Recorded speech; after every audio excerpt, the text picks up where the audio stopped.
हातकणंगलेत धैर्यशील माने आणि सत्यजित पाटलांच्या कार्यकर्त्यांची हाणामारी झाल्याची बातमी आपल्यापर्यंत येते।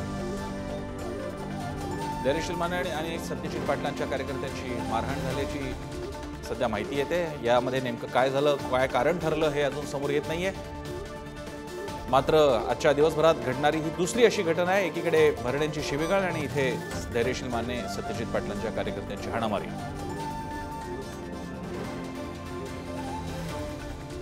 आज ज्या 11 लढती आहेत त्याच्यापैकी हातकणंगलेची लढतही महत्त्वाची आहे।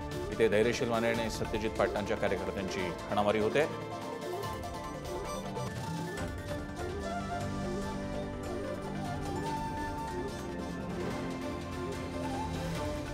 हातकणंगलेत धैर्यशील माने आणि सत्यजित पाटलांच्या कार्यकर्त्यांची हाणामारी। अनेक ठिकाणी तुरळक हिंसेच्या किंवा शिवीगाळीच्या घटना घडत आहेत। आपण हे दृश्य पाहतो।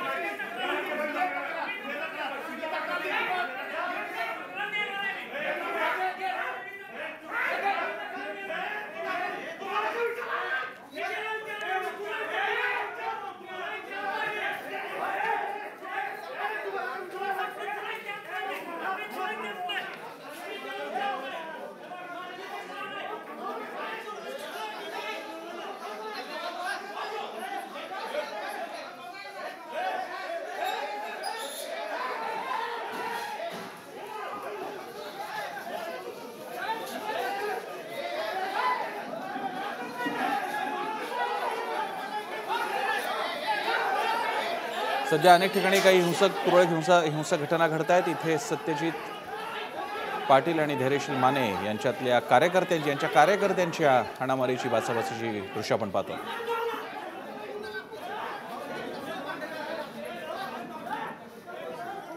नेमकं काय कारण ठरलं की ज्यामुळे ही हाणामारी झाली याची कल्पना अजून समोर येऊ शकली नाही। बातमी याबाबतीतलं वृत्त अजून येणं बाकी आहे, पण अशा घटनांमुळे निवडणुकीत शांततेने मतदान सुरू असताना तिथं कारण नसताना गोंधळ उडतो आणि त्याचा मतदानावर परिणाम होतो।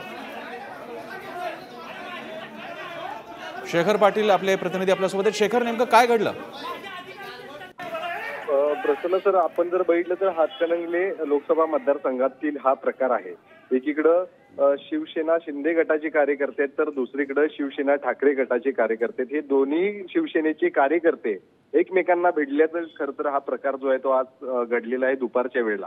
धैर्यशील माने गटाच्या काही सदस्यांनी आणि काही कार्यकर्त्यांनी सत्यजित पाटील सरोडकर यांच्या बोगस प्रतिनिधींवरती कारवाई करावी अशा पद्धतीची मागणी जी आहे ती केली होती, मात्र त्यांच्यावर कारवाई झाली नाही।